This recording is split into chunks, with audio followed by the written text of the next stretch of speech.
Hey gang, Jesse here at AC Auto Repair. So one time, 3 years ago, 4 years ago, something like that, me and my wife and my kids was traveling home from church camp.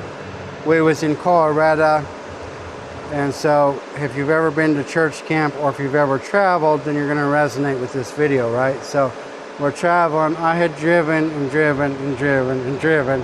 And I'd driven so much, I was very exhausted, I was very tired.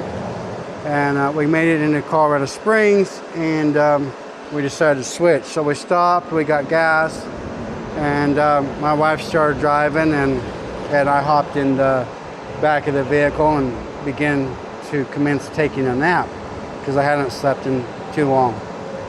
So we hopped back on I-25 and we're headed south. We're on our way home, and lo and behold, you'll never guess what happened. We was on the interstate for no more than 4 miles, and this truck driver in front of us loses a portion of his load. And what happened was his tarp blew off of his truck, landed in the middle of the interstate, and so my wife swerved to miss the tarp, which was a good thing, right? But somehow, whenever she swerved to miss the tarp that was in the middle of the road, she picked up something on the shoulder, and it poked a hole about the size of a quarter into the middle of my tire, and we had an instant flat. And you'll never guess what happened next. You can't wait for this part. I'm a shop owner, I'm in an auto repair, have been for a long time. We just go on this massive road trip, and guess what? The vehicle we're in does not have a spare tire. And so I start calling around. I was not a AAA member at the time. Start calling around. Finally find somebody that was willing to come help me. They come out and they take the tire off. We go to the tire store. We get a new tire. They bring it back out, install it. I pay everybody, and we're now back on the road again. So the main point, there's several points in that. Point number one, we was not expecting a flat tire, i.e. why we didn't have a spare. Only people that are expecting to get a flat have a spare, correct? Well, we wasn't expecting, so it was very unexpected to all of a sudden need a tire in Colorado, right? That was thing number one. Thing number two is I called several different people, and like we're extremely rural. I cover a 100-mile radius. So we're in Colorado Springs, and it was just a whole reality shift. I call this provider, and he's like, well, I'm 10 miles from you. That's way outside my service area. We don't go that far out. I'm like, 10 miles? And you don't come 10 miles? So anyhow, I digress, but I finally found somebody that was willing to come help. We was able to get that taken care of. But if you ever find yourself, whether it's a flat tire, a vehicle overheating, so that brings up a great point. So what if your vehicle's overheating? What should you do? Get off there and shut it off, right?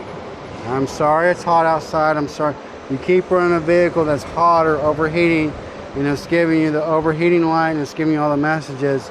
If you don't get that shut down right away, you're going to do severe engine damage, and a simple repair can now become a costly repair if it's not shut off in time. So that's the scenario, especially this time of year. Another thing, so the three main totals we get this time of year is flat tires and or wheel bearings, alternators, and then coolant system like overheating. So those are the three things that we find that happen a lot because the heat impacts all those things.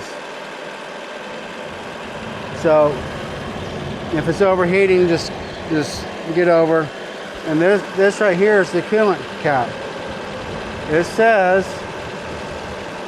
never ever open when hot. It says caution, it says attention. So if you open this when it's hot or the vehicle is running, there's a very good possibility that you're going to be burned. That's another reason why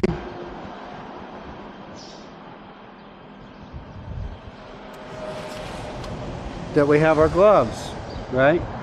So I'm still going to let it cool down, but if I just need to put a little bit of water in it, I'm going to put several towels between my gloves and the cap, And then I'm going to back it off very, very, very slowly and just let the pressure release very slowly.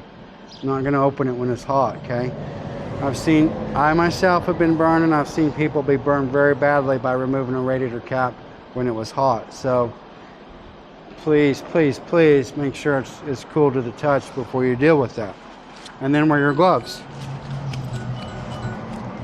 The other thing that we get is flat tires, and then alternators or batteries. So usually what happens in the heat, an alternator will fail. It'll overcook or overcharge the battery, causing the battery to fail. There's not really much you can do on the side of the road. You're gonna have to be towed to a shop where that can be dealt with, right?